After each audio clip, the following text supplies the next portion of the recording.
O que eu acho muito bacana do ramo da música é que nela não existe concorrente.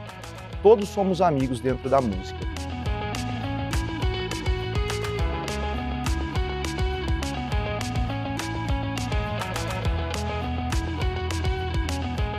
Quem sonha baixo não sai do chão.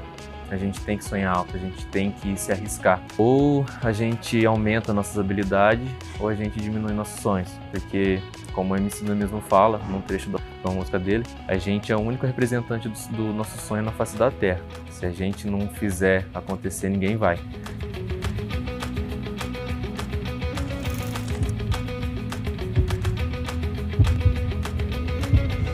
Ao som do empreendedorismo.